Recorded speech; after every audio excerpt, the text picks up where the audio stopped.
Welcome, everybody, to the Old Time Boxing Show on the Gruely Truth Sports Network. The Old Time Boxing Show is brought to you by the Retired Boxers Foundation with Alex Ramos and Jackie Richardson. Make sure you check them out on Facebook.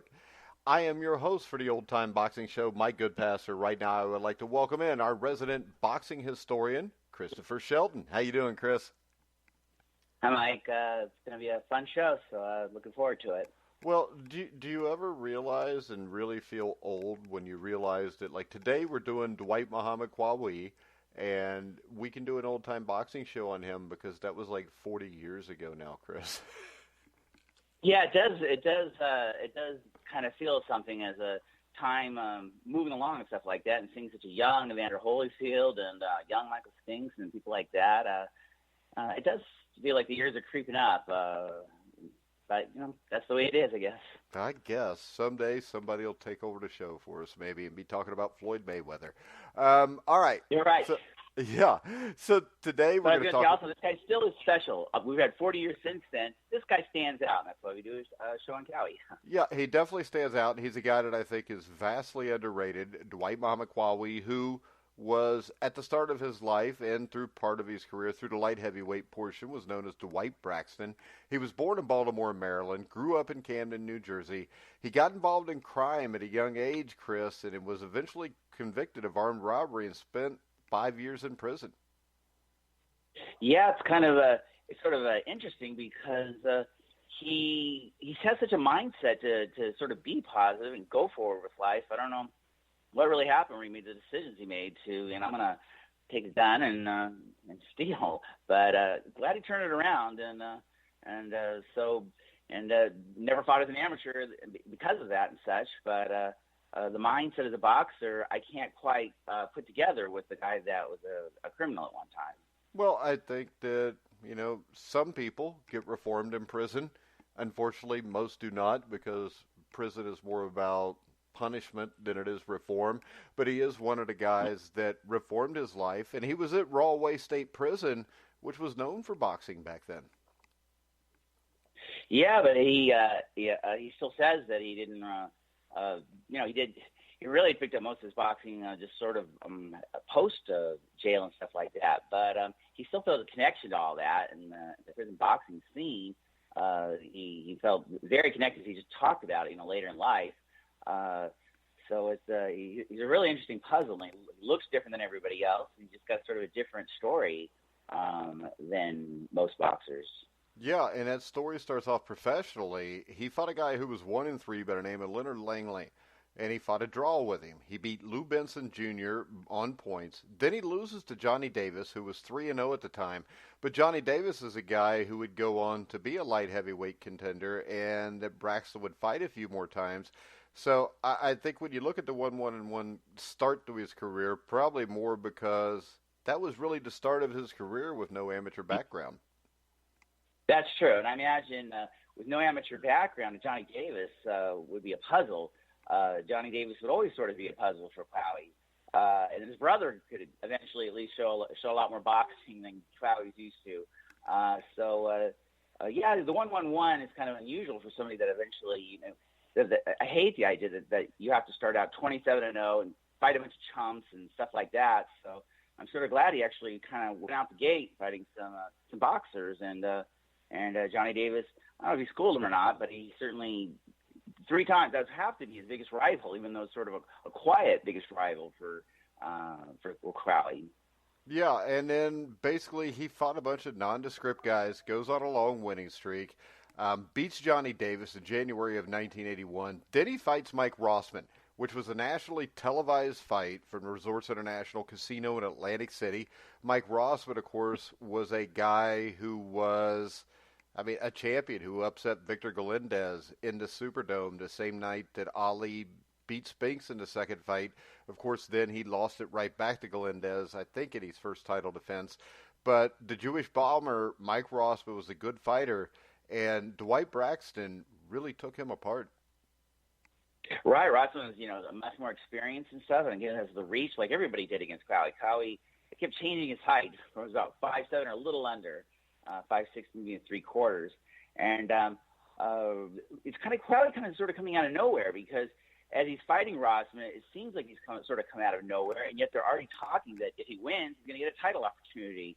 So, and then when you actually get to see him, which is probably the first time, people actually saw him in a large setting, guy's a force to be reckoned with. He's just I don't know about a monster, but he's a machine coming at you and just keeps burrowing at you, covering himself and throwing punches. And Rossman tried to sort of take the outside range, and I'm not sure that was a good idea. You might better off trying to get inside with Qawi because he's having trouble just trying to stop the impact of Qawi. He's having trouble sort of landing punches, and then by the time Rossman sort of figured out things weren't working out, he'd already been battered and kind of beat up and kind of, I wouldn't say frightened, but certainly more than puzzled. He looked like, wow, what is this thing coming at me? And sort of struggling to land and sort of struggling what to do. I think the strategy was wrong, and then Qawi doesn't play games. He's just coming at you, hiding himself, sort of in a crouch. Just you have to punch low, and then just burrowing and throwing punches. Yeah, and Qawi's style was most often likened to Joe Frazier, and it was with good reason, as Qawi trained in Frazier's Philadelphia gym as a professional.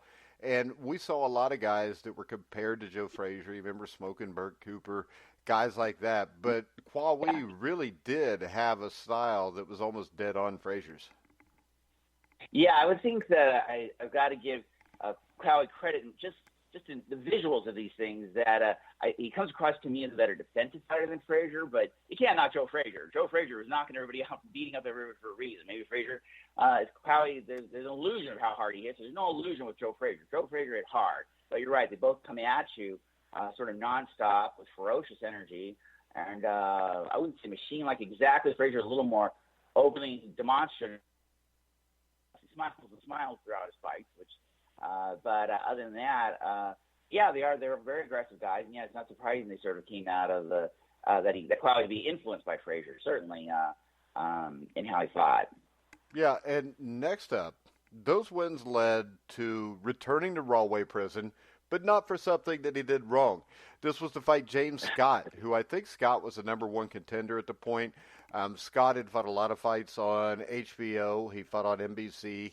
And he was kind of a staple on NBC by then and had beaten a lot of contenders like Yaki Lopez, who he actually looked extremely impressive against. And it basically came down to the winner of the Scott versus Braxton fight was promised a shot at Matthew Saad Muhammad's WBC World Championship belt.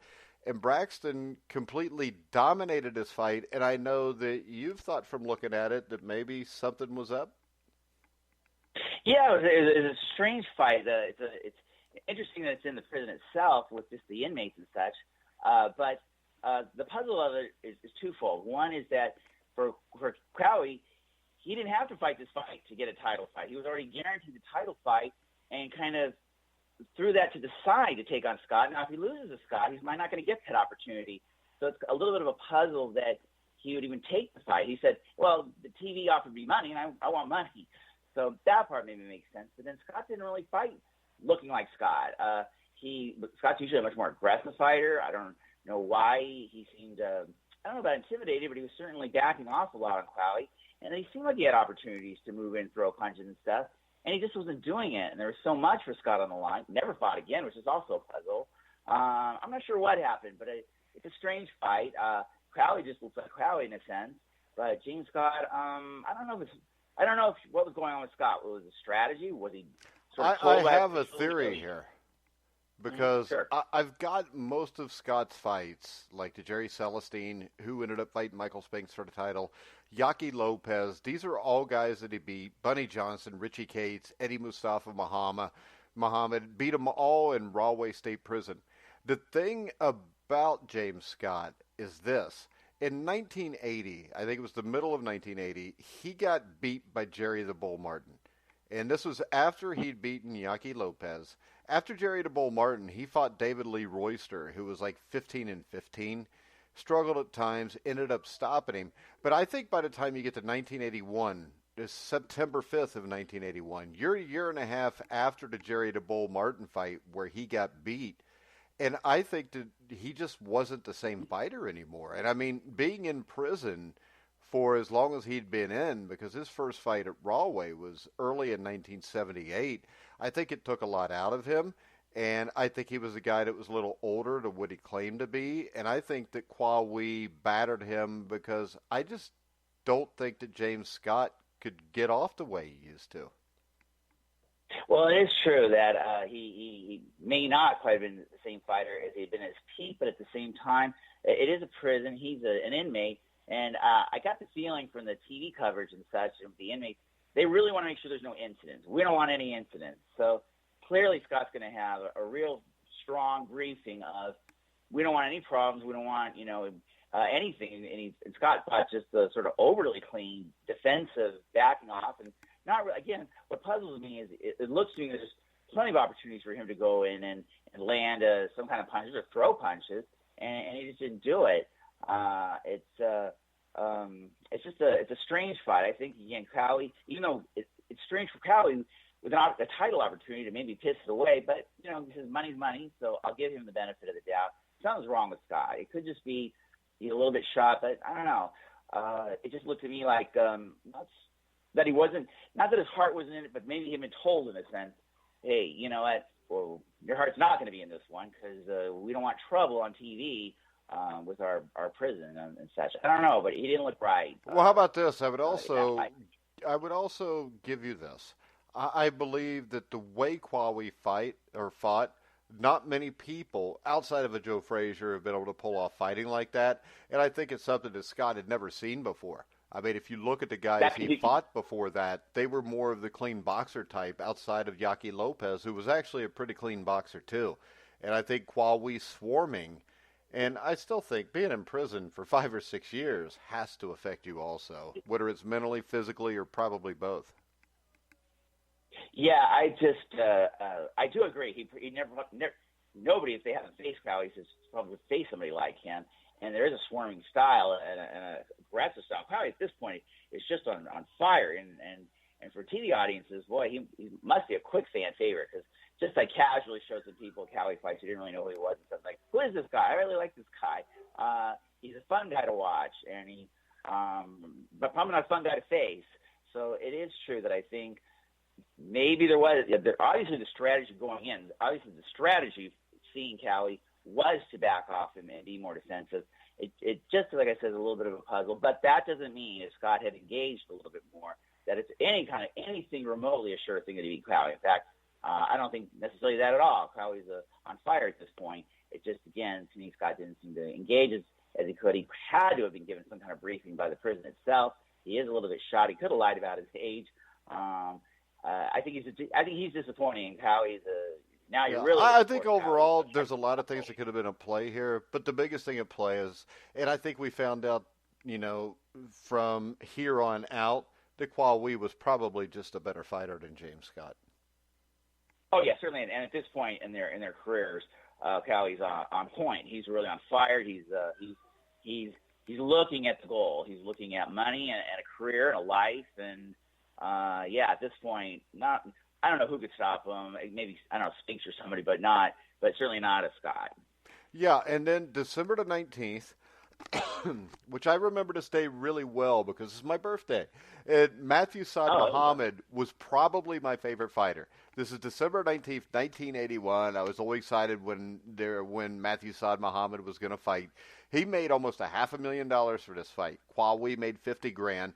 The fight was on ABC with Howard Cosell, and basically nobody expected this because Saad Muhammad was a great fighter. I hear a lot of people compare him to Arturo Gatti, but Saad Muhammad was a damn good fighter. He had nuance. He was a professional, and Qawi completely took him apart. Now, one of the things here that stood out to me from rewatching this fight was that the official weigh-in, which was same day back then, 8 o'clock in the morning, Saad Muhammad weighed in at 177 pounds. He was 2 pounds over the light heavyweight limit. He was given 2 hours to make weight.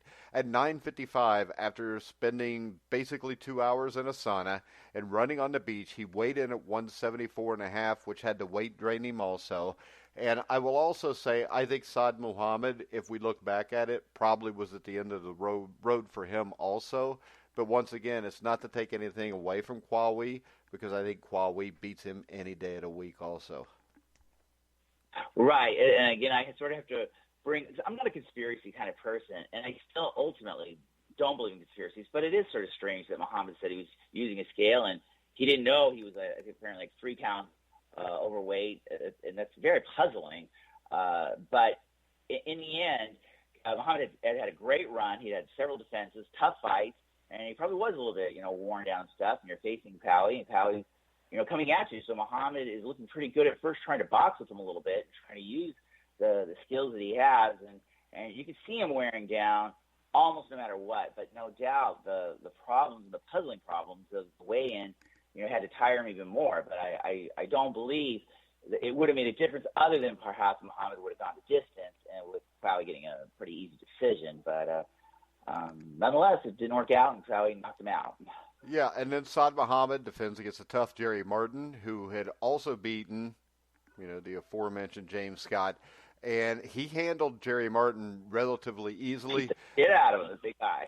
Yeah, and then he gets a rematch at the Philadelphia Spectrum against Matthew Saad Muhammad, who was from Philadelphia. This fight was on HBO, and I still remember being mad at this because we didn't have cable where I lived, but my uncle had cable.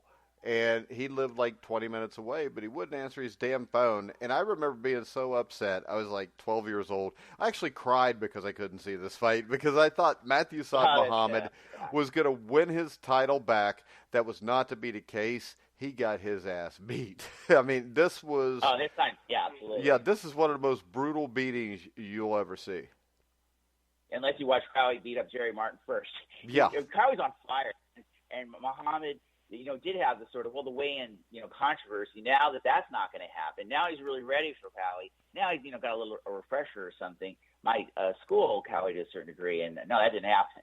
Qawi, at this point, is just, banging away, and clearly is, one of the 2 best in his division, and a deserving champion for the one with the WBC, and just really great, just fun to watch, You watch Qawi and you kind of think he's going up to these bigger guys. They got a tremendous reach advantage over him, and it's very interesting to see him still swarm, come forward, and back off these guys that have this reach advantage and don't seem to quite know how to use it, because even when they try to step in, they're just hitting Qawi's gloves, or they're kind of bouncing off the. You almost have to throw over and hit him on the top of the head or something. It's kind of hard to hit, and you got to punch down, and it seems like the guys with the reach always are supposed to have the advantage, but Qawi seemed to just absolutely neutralize it with just the sheer, like a hurricane coming at you. Yeah, and then his next defense is against Eddie Davis, which, if I remember right, was on primetime on NBC. I think it was the same night Mustafa Hem show brutalized Bobby Chess, which I loved. But he looked good against Davis. Davis gave him trouble, and that led us to the...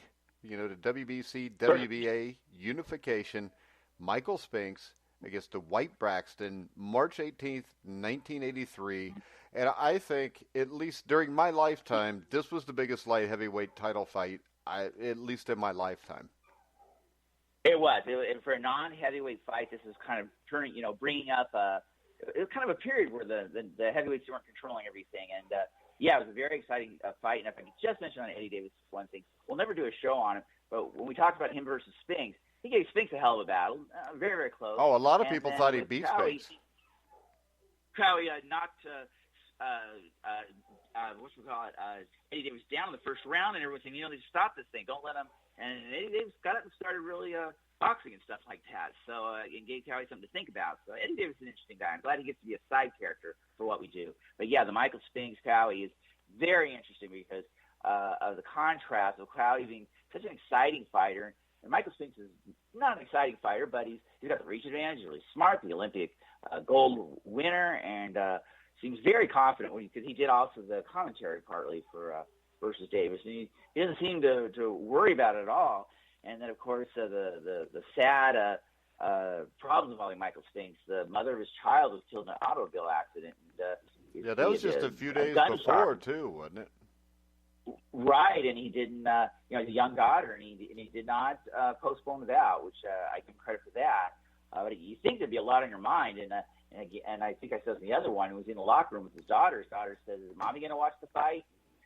God, how do you talk to your daughter and go out and say, Qawi, with the world watching, biggest fight of your career, and Spinks was impressive. Qawi kind of brought him out of his game a little bit because Spinks is such a slow starter because he likes to study his opponent. And this time he certainly looked like he wanted to win the first couple of rounds. Quickly get some jabs established and see if he can land some combinations and sort of see if he can break through a little bit. While Qawi's looking like Qawi's having a lot more trouble with Michael Spinks than actually landing and doing stuff than he had in the previous fights. Yeah, the thing that was disappointing about this is I know Butch Lewis claimed there was almost 10,000 people in the 14,000-seat convention center, but it was only 7,000. Yeah. Also, Braxton had changed his name to Dwight Muhammad Qawi at the end of 1982, and contractually they wanted him to be called Dwight Braxton because people knew who that was, so he fought under that. This is a fight also where Spinks basically controlled Qawi or Braxton, whatever you want to, till about the last 6 or 7 rounds. And it looked like Spinks was really wore out the last 5 or 6 rounds of this fight, and he had the controversial knockdown in the 8th round also. Yeah, looks like some pushes and maybe Qawi stepping on Michael Spinks' foot, but nonetheless, they scored what looked like a body punch and Spinks off balance a knockdown, and but yeah, Spinks had really Qawi having trouble breaking through actually with Spinks, and finally in the 8th round. He did break through, and he had a great round. And then slowly, Qawi still seemed ferocious energy, and Spinks does seem to be tiring. And Qawi could be gaining on rounds. And while they're sort of saying it's sort of insurmountable by the 13th or 14th round, I'm not sure. I think it's a little bit closer than that in my mind. And then Qawi has a great 14th round, but clearly Spinks felt like everybody else felt that, hey, he's won enough rounds, he's in control. So the 15th round was kind of do his Spinks thing. He goes in there, throws a couple combinations, and runs around, bicycles a little bit, tries to jump in, kind of move around a little bit, keep the time moving. And Qawi looks like he knows he needs a knockout and just can't get it because Spinks, when he has 3 minutes to run, punch, throw some combinations, run around, keep off balance, he's very good at that stuff. So it's not the funnest thing to watch. When you're looking for a champion, you kind of want a champion to go in there and gut it out, throw some punches, but it wouldn't have been smart to do that for Michael Spinks, and he didn't, and he won. Yeah, Michael Spinks was a guy, if you watch the Larry Holmes fight, kind of the same thing, but when you look at this fight, I think Spinks clearly won the fight, and the thing that stands out to me about both of them is they had styles that were so much different from what we saw from almost anybody else at that time.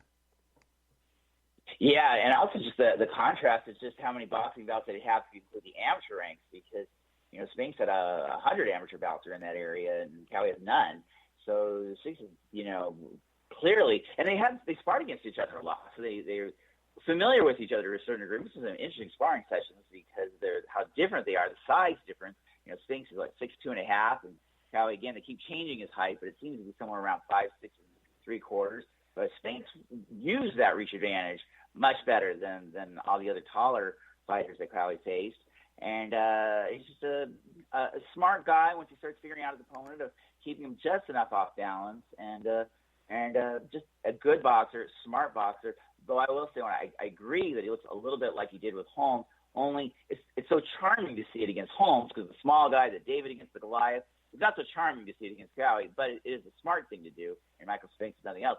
Smart fighter did what he had to do and won the fight and to put the daughter in his hands in the center of the ring. Yeah, and then basically from there, Dwight Muhammad Qawi, as he would be known for after that, beat Johnny Davis, for the second time. So he won 2 out of 3, but it was a split decision. Davis was always a tough guy. And then he moves up in weight, and in 1985 at the Super Bowl in Sun City, he beat Piet Krause by stopping him. I don't even remember what round it was. I've got this fight on DVD, but I didn't watch it because I don't remember it being that good. But he becomes at least partial holder of a cruiserweight title. Well, I'll throw the background if there's any controversy in it. It doesn't seem like anyone cares. He did fight in Sun City at a time where there's apartheid, 10% of the whites controlled 90%, and there was oppression. A lot of people think it's not right for anybody to try to make money or perform in Sun City at the time, but nonetheless, Qawi, this is his opportunity to gain his title again. to gain another title, and he went for it. And Krause is kind of the guy that you really don't want to watch his fights, but yet I have to say, having watched him, he was curiously an interesting guy. He's undefeated when he faced Qawi. He great fast left jab. He kept popping and popping and popping in Qawi until he's sort of tiring a little bit and not sure what to do. And Qawi just has resolve. So Qawi, still burrowing in, and finally he started batting around by the 9th round, and in the 11th round, 2 knockdowns, and that's it. The referee wisely called it. And I will say that my own opinion, I asked, a couple people that don't follow boxing, and just the political end, did Qawi do something wrong fighting in Sun City? Because, John McEnroe turned down money to play tennis, and Borg took the money. But hey, remember this, though. The big difference is John McEnroe already had millions and millions of dollars. That's true. And it's real easy to judge somebody doing something like that when you don't know what's in their bank account and what their life situation is, because let's face it, I mean, a lot of people have done a lot worse stuff, and Greg Page went and fought Harry Coetzee over there so he could get a shot at the title. I'm never going to begrudge somebody doing something like that, because with South Africa, there's a lot of things going on even outside of apartheid that were messed up. Ali fought Foreman, and where he fought him in Kinshasa, Zaire, just a few months before, that arena was hosting basically executions of political dissidents. I agree that Qawi situation, this is your opportunity, and it's not clear that the world's going to be better if you don't fight this battle, or you're not. No, because nobody knew he was fighting Piet Krause anyways in this country. But I will say one thing, having again watched the fight, that it was kind of very interesting, is that with apartheid and stuff, nonetheless, Nelson Mandela is sitting in prison for like 20 years already. In the end, you have a black man knocking down the white man, and all of a sudden everything went crazy with a bunch of black. You didn't see any black people as spectators, but a bunch of black people for guards and stuff, and they covered the ring like crazy. So in the end, maybe quietly, Qawi was making a statement, that given being an American and not South African, he could fight a white man and knock him out right in front of everybody, right in front of apartheid. So maybe you could argue he threw it in their face. Though I don't think Qawi himself was really politically motivated. He says, hey, this is the opportunity for the title. This is where I got to go. This is what I have to face. I'm going to do the same thing I usually do and wear down my guy and knock him out. That's what he did. So I thought I had to bring up the apartheid stuff, but I agree. I don't hold against the man. So far, I don't know anyone that does. So, but well, especially after the apartheid thing's done, and everybody looks back at the things Nelson Mandela did during his life, which weren't always the greatest things in the world. Yeah, I don't know about that. Well, I do, but we can have that discussion too if you want. And the fact that right now, today, the white people are the ones that are oppressed. So I think what we find there is it's not a racial thing, because it's basically whoever's in power has a tendency to overpower and do what they want to the people that are in the minority. Because today, if you look what happens to South African white farmers and the way they're just murdered for no reason and nobody does anything about it, it'll show you that there's no difference between black and white. People just have a tendency to have a herd mentality, and when they have the advantage, they tend to do stupid shit and take advantage of it. Well, yeah, and I will say this. I have a Phoenix friend who's from Zimbabwe, and Zimbabwe are the minority. And you had a dictator for 30-something years who was black and treated the white minority like a minority. So she had to flee with her family for their lives. So, yes, unfortunately, these things happen on the Nelson Mandela. Just to mention, I think I'll write about Nelson Mandela and boxing and send it to you just to have that too. But nonetheless, Qawi did what he had to do, and as I said, I was trying to throw it at people. I don't see anyone holding it against the man that he would have done anything beneficial to mankind by not taking the fight, not getting the title, and depriving us of Qawi. Yeah, and we'll get off that. But Nelson Mandela was really good friends with Fidel Castro, Gaddafi, and Yasser Arafat. So, I don't think that anybody. And his wife was a cook. Yeah, I mean, and they were all communists. So what the hell? I mean, go get paid. I don't think Dwight. I think Dwight Muhammad Qawi would have knocked out a black person, a green person, anything to get that Yeah. title because that's the kind of person he was. And if you don't believe us, ask Leon Spanks. That may have been the biggest ass whooping I have seen on ABC's White World of Sports. It was funny. It was really almost frightening in a sense that Lynn Spanks, Yeah. Former heavyweight champion briefly, and really almost it doesn't even seem like he deserves another title opportunity against someone like Qawi, and Qawi dominates him completely. And Spinks has heart. I sort of like at the end when Spinks, things are just before they start the fight, where Spinks is really getting mad, and trying to figure out ways to land against this guy, and you can see the emotions coming out. But Qawi's laughing at him. I mean, he's laughing at him because Spinks can't really hit him. He's moving his head. And Qawi looks like he's having a good time. And meanwhile, Spinks is no chump. And but Qawi dominated him. And you see Mills Lane kind of knowing, like, I got to stop this thing. But it's not clear when. He's almost right in their faces, looking up at them, trying to think, when's the right moment? When's the right moment in the sixth round? But that's it, and it was the right time. There's no reason for this thing to go any farther. And Qawi, yes, completely dominated them. And great defense because it's hard for Spinks to do anything by the burrowing, and just amazing how easily Qawi can do it and take it like a breeze day in the park. Yeah, and he definitely proved that in his next defense at the Omni in Atlanta on Evander Holyfield's home turf. And this, to me, is one of the greatest fights I've ever seen, Chris. And we hear people talk about the fights today and how Fury and Wilder was a great fight. Fury and Wilder threw a combined like 600 punches and landed almost 200. In this fight, the computer count of punches had Holyfield throwing 1,300, landed 630. Qawi threw over 1,000 and landed 562. I mean, this fight was one of the greatest fights in the history of boxing, I think, and there's no doubt it was the greatest cruiserweight fight of all time. I have a top 10 amount personal, I'm sure some, and I don't ever know, I won't go through the other 8 because I don't really know, but I always put Norton Holmes definitely, and this one, Qawi Holyfield definitely won. Just an amazing fight from start to finish, and Holyfield, God bless him because, I just love him, but that was the dumbest decision in the world to take on Qawi at this point. He's only had 11 fights. But he won in only his 12th fight. No. I mean, it was dangerous. I agree. His strategy was he tried to keep his foot a little bit off balance. And he moved in, land some punches, real heavy energy, and then he had to back off and try to, he's tired already. And Qawi just, keep going forward. And it is a very interesting fight, but such a dangerous fight for Holyfield. And I give Holyfield all the credit in the world, and I think he did deserve the win, just because he is landing those combinations. He's thinking it out. But what a dangerous fight! But thank God he did it because it's a hell of a fight to watch. Oh, and people forget, Chris. Over and over, and this was Holyfield in his 12th fight, going against a great fighter in a 15-round fight. Yeah, he'd never gone that far. He never faced anybody near this quality.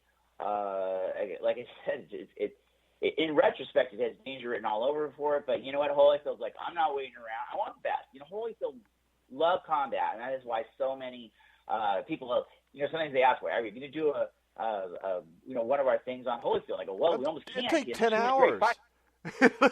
Yeah, exactly. There's so many great fights, it would take forever. So we cut it down and try to get him, into individual fights, and this was one of the first of his many spectacular pro fights. Oh wow, just credit to both fighters, and you hear one judge gives it to Holyfield, one judge gives it to Qawi, and again you're thinking, wow, that's really really close right now for either one, and they give it to Holyfield, and some would argue you got to clearly beat the champion, did knock him down, but I think Holyfield did. I think he had a bigger majority. I would give him quite a few of the rounds in total. Qawi's aggression is admirable, and he fought admirable. But close one. In retrospect, I like the way it turned out. Well, how about this? I think you could score it almost any way you wanted because every round was competitive and fairly close. So I could see how you could have it at 143, 142. Myself, I would have it more in the 145, 140 range. Yeah, you know what? That's a great thing that I'm sure people know when listening to stuff to bring out is that, in fact, judging can be different in various states and countries, so depending on where you are. So I kind of have a sort of set way of looking at things, but you're right. The judging could be some just purely on aggression. New York has a lot of points on aggression. So the judge that gave it to Qawi, you know what? That's not necessarily an outrageous pick, but just me trying to keep it neutral when I watch these fights. It just looks like to me Holyfield was still picking up the points. Qawi wasn't quite landing enough, but still a hell of a close fight, and I do think it went the right way. And for people just want to watch, great slugfest, and imagine the energy these guys are putting out. I mean, they're watching from the third or fourth round, and there's no way this thing's going the distance, and neither one quit. God, they just had to be dead exhausted on anything. And then it's actually very exciting, and it feels right that finally, with about 20 seconds left, Holyfield lands the punch that knocks Qawi backwards. And Qawi's actually backing up for just a little bit stunned, and that makes the overall decision of Holyfield feel better, like the right guy won. Yeah, and then we go to a decision where the right guy didn't win. One of the worst decisions I think I've ever seen rendered. Of course, it was in Vegas with Jarman, Moretti, and Lurie, who I like to call the three blind mice. But this is a fight that, when you watch it again, Ozzy Ocasio ran the entire fight. He gets the decision over Dwight Muhammad Qawi. Ferdy Pacheco scored every round for Qawi, and at one point even suggested the referee might disqualify Ocasio for not fighting. And this was so bad that IBF President Robert W. Lee said after the fight that they were still going to keep Qawi as the number one contender, Chris. It's embarrassing. Yeah, exactly. It ultimately didn't really hurt Qawi because it's an embarrassing bout. I mean, sometimes like I tell listeners, you should watch it for yourself. I go, don't watch this one. This one drive you out of your friggin' mind. And the referee is telling them over and over again, start fighting. Come on. Quit running around. Fight. I think he should have disqualified him. It's a tough thing to do, but I think Ocasio deserved it. But they didn't. And so you think, okay, well, you know what? This is an embarrassing fight for Ocasio, and now he can just disappear. And Qawi will come back and face Holyfield, and Holyfield, wins the same night. And a crazy decision that to give it to Ocasio. I mean, just crazy and embarrassing. Just embarrassing for boxing. But life moves on. It didn't really hurt Qawi in the end, and Ocasio at least fought a little bit better when he got the title opportunity against Holyfield. And the right guy, Holyfield, knocked him out. Ocasio, and then finally Qawi and Holyfield fight again. But yeah, that Ocasio fight, tell the listeners, please don't watch it. You'll pull your hair out. I can't, Chris. I got none. Next up, you had a rematch of Holyfield and Qawi after Qawi beat Leroy Murphy, who was a good fighter, but he beats Murphy.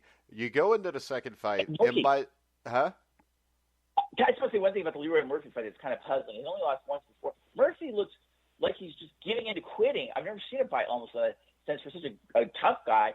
Yeah. He looks like he's just resigned. I mean, because have you seen the Leroy Murphy Shishanda Muti fight? Yeah, absolutely. The double knockdown? Yeah, at the end of the fight, it was kind of like Rocky II. Yeah, exactly. There you go. It's actually a lot of fun to watch. But Murphy just looks like he's just a punching bag. I mean, it's a weird fight to watch. A guy loses pride almost, or lose something, and batter him around, since that's what Murphy was letting him do, and it almost looks just merciful that it's over when Qawi knocks him out in the sixth round. Yeah, and then of course I think what we get with Qawi Holyfield was a little bit more shot Qawi, because that fight with Holyfield had to take a lot out of him, and I think on the Holyfield side that fight taught him a lot. And we really saw those two things kind of coincide together in the rematch. I agree. And I think, even the bigger factor, just a year later to me, is what a better fighter Evander Holyfield is just 1 year later. He learned a lot from Qawi. His footwork is very confident with Qawi, and he's landing. When he lands those shots, these are pops. Evander Holyfield's hitting hard, and now Qawi's not, backing down. they're saying, oh, it looks like the 16th round, the 17th, like it's a follow up to one. I go, no. Evander Holyfield looks like a different fighter to me, and he's looking like he's setting up his moment. And it isn't clear that the fourth round is going to be it, but it was it. And he gets knocked down and gets back up. It looks like not the end of the world. And then when Holyfield knocks him down again, the crowd looks at the referee and says, you know what, I had enough, because I had a feeling if this thing went on at this point, Holyfield's really landing and tagging and hitting hard, good balance, great footwork, extraordinarily confident, fearless. I love actually what they're saying about the two going in, that they're going, well, the problem with the two boxers is you have one saying how much he hates the other one, and the other one doesn't care because it's a boxing bout. And that's Holyfield. Holyfield doesn't have any personal any kind of grudge. He's just it's a boxing bout to him, and he's not intimidated. He's extraordinarily confident, and I think if this thing had gone on, Holyfield was setting this thing up to go the distance. He's going to have his wind better, and I have a feeling how it would have been taken apart if this thing had gone too much. I think Qawwi's smart. I think he said, you know what, this isn't the right. This is not a good, and wow, fourth round. And my girlfriend's always going, no, get up. Because, at this point, you love Qawi when you watch him fight, but no. I didn't, because he beat up Matthew Saad Muhammad, so I never liked Qawi just because of that. Oh, I think he's just fun to watch. Yeah, I know. I think he is too, but I really... I collect Arguello. Some guys you like a lot, you don't like the guy that beats him up. Yeah. I never liked Matthew Saad. I mean, I never liked anybody to beat Matthew Saad Muhammad. Next up... Qawi. Yeah. Well, next up, George Foreman. And the interesting thing here is this is just 4 months after he fought Evander Holyfield. He fights George Foreman in his first heavyweight fight. Not George's, but his. Qawi weighs 222 pounds. George Foreman actually came in probably at his lowest weight he did in his comeback at 235. And he's just not big enough to deal with Big George. That feels a circus show in a way. Qawi's landing the punches and Foreman really slow and not seeming to land with any kind of pop. But he's just a big guy, and so if he clubs you or hits you or does anything, it's tiring you out. And Qawi doesn't tire easily, but this guy's frustrating. And you find Qawi on the ground a lot, rolling around or bouncing around, and calling nothing a knockdown. Though clearly at least one or two of these were knockdowns. But Qawi would be maybe leading on points going into the seventh round, and Foreman hadn't gone to the seventh round since Jimmy Young, and that was in the 1970s. But Foreman did sort of look like he was getting his jab, was a little bit stronger and stuff, and he's pushing Qawi backwards. He's pushing Qawi backwards like a toy, and so halfway in the seventh round, Qawi says, "That's it, I'm done." And the interesting thing is, it's not a quit like Roberto Duran versus Sugar Ray Leonard. Do you think Qawi really does think, you know what, this thing, I'm tired. I'm fucking tired against, slugging this guy, having this guy push me around and falling around the ground, and it's a clown show, but at the same time, it's a good win for Foreman for sure. And Qawi, you still like the guy, but yeah, it was maybe not a great idea to go up and face that guy. Ah, you think? Yeah, I agree. But and then what we get from him is basically what we get. I compare the end of his career kind of like the end of Tim Witherspoon's career, where he doesn't have anything left, but he's so much cagier and smarter than everybody that he fights Everett Bigfoot Martin, beats him. He goes and loses a close decision to Robert Daniels, who I think, who was a cruiserweight champion. He loses a close decision to Mike the Bounty Hunter, the original Mike the Bounty Hunter. Beats Ricky Parkey. Arthur Williams, he loses a close decision. Nate Miller, who would go on to be a cruiserweight champion, he loses a close decision. And so he was a guy at the end that still, if you were an average fighter, he was going to whoop your ass. And if you were a fighter that was a little bit better than average, you were still going to have your hands full no matter how old this dude was. Yeah, Qawi is still fun to watch, but yeah, he's there's no more great fights in him, but he's smiling the whole time. It's really he looks happy. I mean, sometimes when he smiled, it had sort of a mocking tone to it. Sometimes he smiled and had a sneer. This time he smiled, it looked like he's having actually a pretty good time out there, even when he's losing. He still probably if you were a local person and you could see him fight, it would be a lot of fun to see him. But yeah, he's I hate the word shot, but I like Tim Witherspoon. You know, your day is done, and now you're putting in some losses, and you're not the same guy anymore. All right. So I think overall what we got with Dwight Muhammad Qawi is a man that doesn't get the respect he deserves. And I think it's safe to say if you put him against any light heavyweight in history, he may not be able to beat them all, but he's going to give them all a world of trouble. Yeah, and I do think that it was a very deserving person to do, and I'm glad because he had a little bit of delays, is that for me it was actually peaceful at times. I had kind of things going wrong a little bit in my personal life. Don't want people to feel sorry for that. But I could put on Qawi fight, and it was almost, I don't know about Buddhist, but it was peaceful to watch them. To see Qawi be Qawi, they were fun to watch. I could watch them over and over again. I could sort of move in and out, and just because he's an entertaining guy, even though his style doesn't seem, it's just he's so small, and he reminds me of I don't know if people ever watched what was that Yul Brynner character in Westworld? He's a machine that just keeps coming at you, but that's what Qawi's like. He's like a machine that keeps coming at you, a force of nature almost. And I just give the guy all the credit in the world that he had no amateur experience, and yet was no fluke champion, a very deserving champion, Tice. Yeah, and I think Dwight Muhammad Qawi kind of sums up why people love boxing, because you had a guy who basically had nothing, who was in nothing but trouble, ends up in jail, but then pulls himself up by his own bootstraps, and he goes out and he makes something of himself.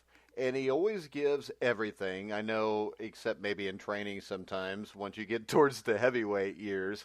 But he is a guy that basically made himself, he willed himself to overcome all these obstacles.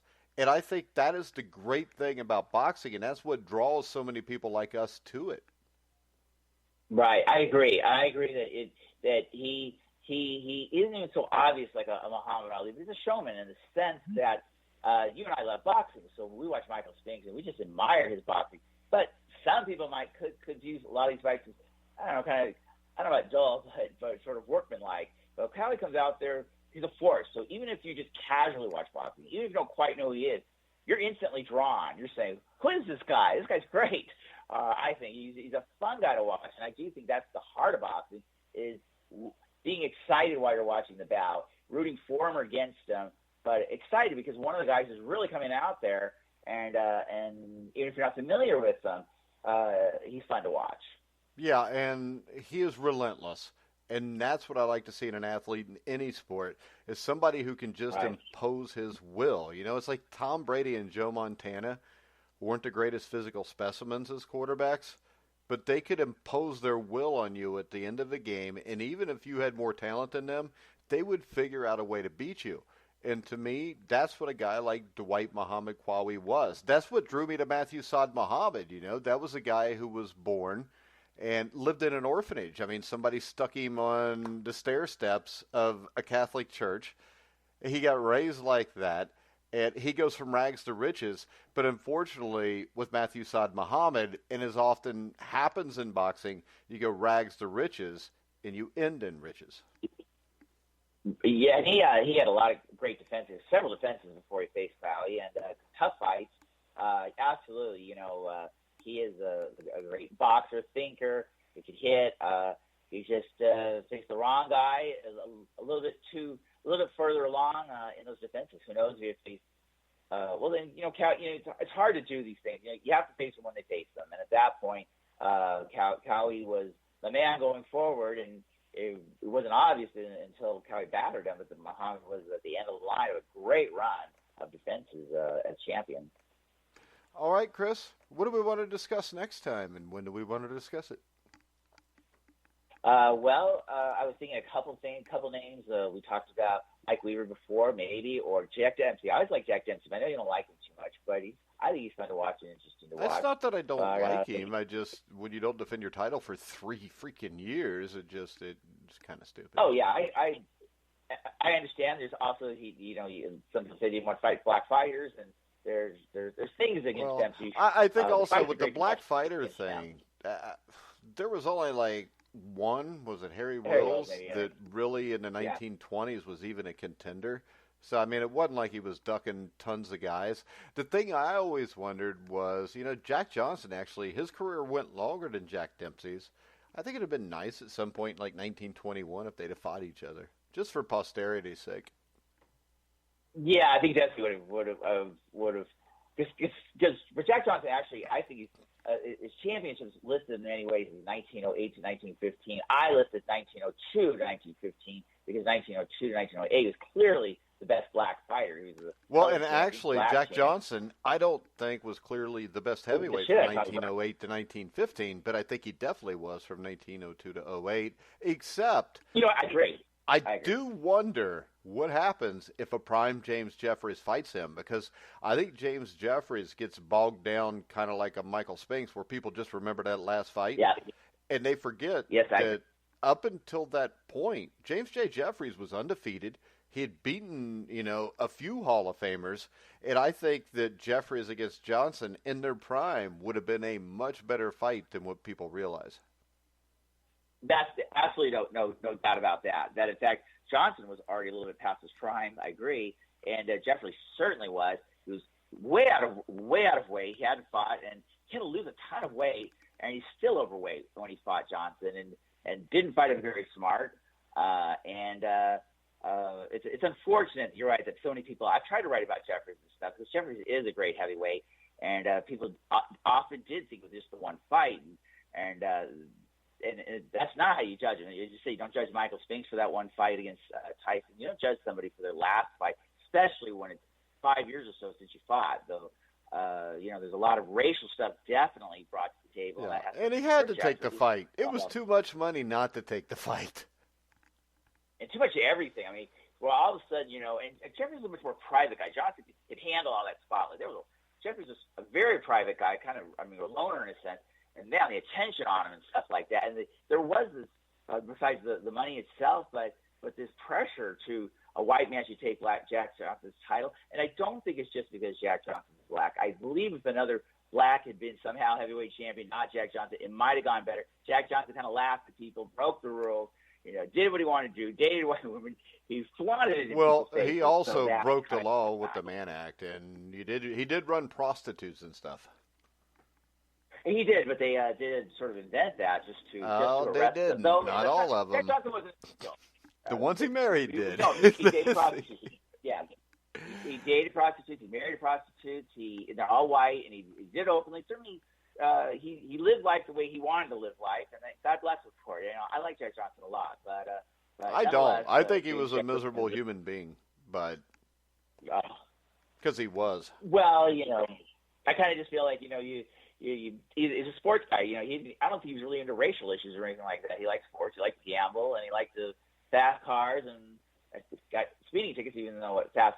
Well, he also got arrested for running prostitutes, and a lot of them were. And he also beat the hell out of all of them. That could be too. One of the things that's certainly underplayed, and in the history of the heavyweight division, since I cover it, it's how many of these, like John O'Sullivan, beat the shit out of women. Often. Oh yeah, he was a scumbag too. There's a lot of scumbags in boxing, but there's a lot of scumbags in life. It's not just boxing. It's like I always told everybody. I was a Bengals fan, still am a Bengals fan, but if you remember 10 years ago, they were having guys arrested all the time. And I used to tell everybody, if you're a manager at Lowe's and 50 people work for you, at least 10 of them are probably people you don't want to come to your house. I remember the Bengals, I could be wrong about this. I think at one point they had something like 20 to 25% of their players had like a record of some sort. That was crazy. Florida. That was the Florida Gators under Urban Meyer.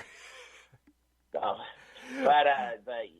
yes, I know what you mean. I also like the idea that not every boxer is a savage. It's not that out of proportion. But I do like Raging Bull, which suggests there can be something that makes you a great fighter in the ring that makes you nasty outside of the ring. So, How about this, though? I think human nature makes everybody nasty. I just think some people can control that, and some people can't. Absolutely. And Muhammad Ali always said, I didn't want to hurt my opponent. I just wanted to look pretty and win. And look Yeah, good but we and get do money. know that we've seen Ali in fights where he did want to hurt his opponent. You know, like the Patterson fight where Patterson's got the bad back and he carries him and beats the hell out of him. Of course, Ernie Terrell. Yep. So there were times that Ali did do that to people. Well, you're right. And also, there is a nastiness you got to have sometimes. As Tommy Morrison said about George Foreman, this guy was president minister and shit, and he can blow the belt because I don't hold it against him. It's boxing, but you got to be rough and tough and willing to bend the rules and stuff for boxing a little bit. You're in a fight. I mean, let's what face you it. do. If you read the Bible's one of the most violent books you'll ever read. Oh, yeah. Jesus even knocked over the tables when he got pissed off. Yeah. So, I mean, what the hell? I mean, it's human nature to get pissed off. It's not human nature to go kill somebody because of it. But, I don't know. But, so, do you want to go Mike Weaver or Jack Dempsey next? I'm good with either one. I'd love to do Dempsey, if that would be okay. No, we'll do Mike Weaver then. I'm just kidding, Chris. All right, we'll do Jack Dempsey. Do you want to do it next week, or you want to wait 2 weeks, or what? We could do it either way. Next week's Valentine's Day. I don't know if you and the missus are, doing anything. We don't even know when Valentine's Day is, because you know what? When you're married to me, Chris, every day's Valentine's Day. Look at that. I believe that. But I will say this also for the listeners. I'm going to turn in a Nelson Mandela unboxing just because we're talking about the subject, so they can also probably get that. All right, so we'll do a Nelson Mandela show too, and we'll do a counterpoint thing. That sounds good. Jack Dempsey sounds good. I could do it in my sleep, but we could do it a week from now or 2 weeks from now, depending on our schedules. But I could do it either way. All right, what day is Valentine's Day? It'll be next Friday. You want to just do it next Thursday, maybe? Sure. That sounds good. Yeah, Thursday sounds good. All right. Next Thursday, guys, me and Chris will be back at 2 o'clock to do a little old-time boxing show with Jack Dempsey. But for now, we're going to go ahead and wrap it up. Remember, you can follow The Grueling Truth at Grueling Truth on Twitter. You can find us at thegruelingtruth.com, and you can find us on any platform that carries podcast. So for now, for Christopher Shelton, I'm Mike Goodpaster. You've been listening to The Grueling Truth, where the legends speak.